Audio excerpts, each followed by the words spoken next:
আজকে ওয়াকফ বিলের বিরুদ্ধে আপনারা সভা করছেন। অমিত শাহ বলছেন যে ওয়াকফ বিল আমরা পাস করব, কেউ আটকাতে পারবে না। অমিত শাহ বললেই হবে? অমিত শাহ দাঁড়িয়ে আছে তো দুজনের কাঁধে হাত দিয়ে দাঁড়িয়ে আছে, তো ও দাঁড়িয়ে আছে দুজনের কাঁধে হাত দিয়ে, ও কি বলবে? আমাদের জানতে হবে যে ওয়াকফ সম্পত্তিটা হচ্ছে এটা মুসলমানদের বাবার সম্পত্তি। কেন্দ্রীয় সরকারের বাবার সম্পত্তি নেই, রাজ্য সরকারের বাবার সম্পত্তি নেই। আমাদের বাপ দাদা 14 পুরুষরা এই ওয়াকফ সম্পত্তি দান করে গেছে, যাদের মুসলমানদের ছেলেমেয়েরা উচ্চশিক্ষায় শিক্ষিত হতে পারে, মসজিদগুলো সুন্দরভাবে পরিচালনা হতে পারে, মাদ্রাসাগুলো সুন্দরভাবে পরিচালনা হতে পারে, এতিমখানাগুলো ভালোভাবে পরিচালনা হতে হবে।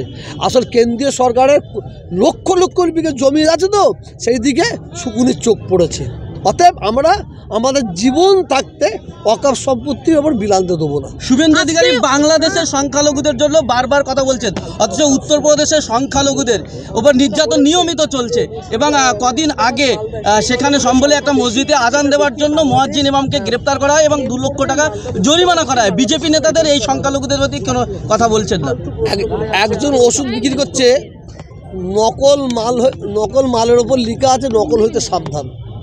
ভারতের বিজয়, আমি কারোর নাম ধরছি না, নকল মালের ওপর লেখা আছে নকল হইতে সাবধান। যিনি ওই জায়গায় নকল ওষুধটা বিক্রি করছে, তিনি আমার মধ্যে নকল হইতে সাবধান। অর্থাৎ কে কি অধিকারী কে কি বলতে জানি না। আমি আপনাদের এতে দাঁড়িয়ে বলতে পারি, বাংলাদেশের সংখ্যালঘুরা শান্তিতে থাকুক, সুন্দরভাবে থাকুক। আমি বাংলাদেশের সংখ্যাগুরুদের বলবো, আপনারা সংখ্যালঘুদের সঙ্গে বুকে বুক মিলে চলুন। দেখেন, বাংলাদেশেও কিছু অসৎ চরিত্র রাজনীতির নেতা আছে, আমাদের ভারতবর্ষে কিছু অসৎ চরিত্র রাজনীতির নেতা আছে। এরা কি করে? এদের কাজ হচ্ছে এরা এই ধরনের লাগিয়ে দিয়ে ফয়দা নেয়। অতএব বাংলাদেশেও সচেতন মানুষ আছে, আমার ভারতবর্ষে। আজকে অধীর রঞ্জন বলেছে মালদা মুর্শিদাবাদে সংখ্যালঘুদের সংখ্যা বেশি, সেটা দেখিয়ে বাংলাদেশ মালদা এবং মুর্শিদাবাদকে ক্লেম করতে পারে বাংলাদেশের মানচিত্রের সাথে যোগ করার জন্য। এটা কেন্দ্র এবং রাজ্যের কাছে জানিয়েছেন অধীর। দেখেন, উনি এখন ভুল বকছেন, উনি হেরে গেছেন, তো হেরে যে এখন ভুল বকছেন। উনি ববি হাকিমের সম্পর্কে একটা বক্তব্য রেখেছে, আমি দেখলাম। ওনাকে জিজ্ঞাসা করেন তো উনি 18 মিনিট বক্তব্য শুনেছে কিনা। হ্যাঁ, উনি ভোটে হেরে যাওয়ার পরে কি বলেছে জানেন?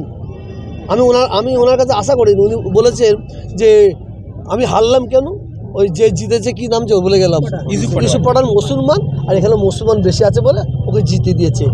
এটা মানে গাছে উঠতে পারবো না বলে বড় পাখি নেবো, গাছে উঠতে পারছে না বলছে বড় পাখি নেবো। আর ব্যাপার হচ্ছে, অধীর চৌধুরী সাহেবকে আমি বলবো, এইসব বিষ ছড়ানো বন্ধ করুন। রাজনীতির জায়গায় লাগে, ধর্মটাকে ধর্মের জায়গায় রেখে দেয়। আমরা বাংলার যে হিন্দু মুসলমানের যে মিলেমিশে আছি, এখানে ফাটল ধরাবার চক্রান্ত করবেন না। বাংলাদেশ বলছে পরমাণু বিস্ফোরণ করবে ভারতের উদ্দেশ্যে। একটু হেসেলি জানেন, একটু হেসেলি। হ্যাঁ, বাংলাদেশ কেন, এই পৃথিবীতে যত ক্ষমতাশালী দেশ আছে, আমি এখানে দাঁড়িয়ে চ্যালেঞ্জ করে বলছি, আমাদের ভারতবর্ষের পশম হিলাতে পারবে না, পশম হিলাতে পারবে না। আজকে যারা যেসব রাজনীতির নেতারা বাংলাদেশ চেঁচাচ্ছে, বাংলাদেশ পাকিস্তান চেঁচাচ্ছে, মালিক না করেন, যদি যুদ্ধ কোনো সময় লেগে যায়, ওই যারা চেঁচাচ্ছিল ওরা খাটের তলায় ঢুকে পড়বে, দেখবে। আর এই আমাদের হঠাৎ যাদের বলছে না, আমরা কিভাবে আমার দেশকে রক্ষা করতে হয় সে করে দেখিয়ে দেবো। এক মিনিট করে দেখিয়ে দেবো। এই দেশকে স্বাধীন করেছে কুইন্টালগুলোর রক্ত দিয়ে হিন্দু মুসলমান। আমরা ব্রিটিশকে তাড়িয়েছি, আমরা ব্রিটিশ তাড়ানোর জাত, এটা মাথায় রাখতে হবে। জয় বাংলা স্লোগান দিলে শুধু সংখ্যালঘুদের উপর অত্যাচার হচ্ছে এই নয়, জয় বাংলা স্লোগান বাঙালিদের হচ্ছে, দুজন মুসলিমকেও তারা জয় বাংলা, এটা ব্যাপারটা হচ্ছে তো জানেন তো, আমার বাঙালি হিন্দু ভাইয়েরা বুঝতে পারছে না। বাঙালি হিন্দু ভাইয়েরা বুঝতে পারছে না, এরা যে আমাদের উপর ভর করে এরা কি করতে চাইছে।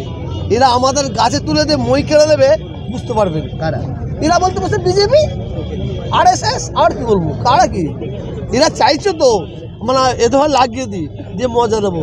আমরা বাঙালি হিন্দু, বাঙালি মুসলমান এক ছিলাম, আজই থাকবো। বাংলার ভারতবর্ষের যত মানুষ আমরা এক ছিলাম, এক থাকবো। যে আজকে দেখলাম ওয়াকফ সম্পত্তি বিলের বিরোধিতায় সন্ন্যাসীদেরকে দেখলাম, একদল সন্ন্যাসী ছিল। হ্যাঁ, এনারা এসেছেন, এটা তো আমাদের ভ্রাতৃত্বের পরিচয় দিতে এসেছেন। যারা মহারাজারা এসেছেন এরা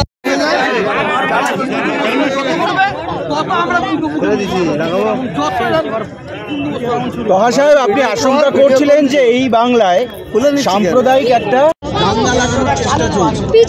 সাবধান করবেন। আমি প্রত্যেকটা হিন্দু মুসলমান জাতি ধর্ম বর্ণ নির্বিশেষে প্রত্যেকের কাছে আমি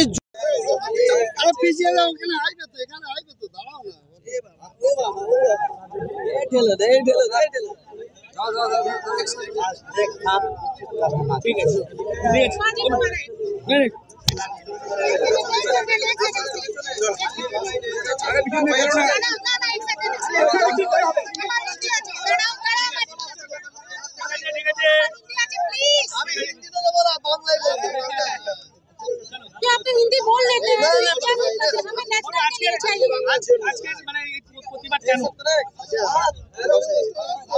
বললেন বকিদার পক্ষে, কিন্তু তাহলে কি তৃণমূল বুঝতে পারলো না? তৃণমূল থেকে দল এই বক্তব্যের সঙ্গে নিন্দা করবে, এই ঘটনার সঙ্গে দল এই আদর্শ বিশ্বাস করে না। ব্যাপারটা হচ্ছে ববি হাকিম যেদিন থেকে মেয়র হয়েছে, তো ববি হাকিম মেয়র হয়েছে, কিছু ঘরে এবং বাইরে তাদের জ্বালা ধরেছে। ঘরের লোকও আর বাইরের লোকও তাদের জ্বালা যন্ত্রণা হয়েছে। যে ববি হাকিম একটা মুসলিম, সে মেয়র হয়েছে, কোনো রকমে তাকে স্টাম্প ফেস্টাম্প দিয়ে দিই, মমতা ব্যানার্জিকে কানে পুড়ে দিয়ে দিই, কানে কোনো মানে অক্সিজেন দিয়ে সরিয়ে দেওয়া যায়, সে একটা চক্রান্ত করছে। ববি হাকিম যেটা বলেছে, 18 মিনিট বক্তব্য রেখেছে, 18 মিনিট বক্তব্য আমরা শুনেছি। যারা শোনার পরে বিন্দু মাত্র কিছু ভুল দেখলাম না। তার চেয়ে অনেক ববি হাকিম তো বলেন 2 করে বাচ্চা পয়দা করো, 4টে করে বাচ্চা পয়দা করো, যেটা মোহন ভাগবত বলেছে। ববি হাকিম বলেছে মুসলমানদের ছেলেমেয়েরা শিক্ষিত হোক, ডাক্তার হোক, ইঞ্জিনিয়ার হোক, এটা বলা কি অপরাধ? তো মুসলমানদের ছেলেদের এই কথা যদি না বলবে তাহলে কি চাইছে? তারা ভিক্ষা করবে? এটা করলে যদি ববি হাকিম বলতো মুসলমানদের ছেলেরা ভিক্ষা করুক, মেয়েরা ভিক্ষা করুক, তাহলে আর এই কথাটা উঠতো না। কিন্তু তৃণমূল টুইটে বলছে সামাজিক পরিকাঠামোর ক্ষেত্রে হুমকি এমন কোনো কিছু সেগুলো তারা বরদাস্ত করবে না। অবশ্যই সামাজিক পরিবর্তন তো উনি কথা বলেন না। তো উনি যে কথাটা বলেছেন, যারা তৃণমূলের লোকেরা বলেছে, আমি চ্যালেঞ্জ দিয়ে বলছি, চ্যালেঞ্জ, তারা ববি হাকিমের 18 মিনিটের বক্তব্য শোনে না। 18 মিনিটের বক্তব্য যদি শুনতে হয়, কলিকাতা একটা মহিলাটার নাম ভুলে গেলাম, এত সুন্দরভাবে উনি বুঝিয়ে বলেছেন এবং আমরা দেখেছি। আমি একবারের জায়গায় 6 বার শুনেছি। ববি হাকিম যে কথাটা বলেছে ঠিক বলেছে, এবং প্রত্যেকটা ধর্মের মানুষকে তাদের ধর্মের ছেলেদের মেয়েদের জন্য এই কথা বলা দরকার বলে মনে করি।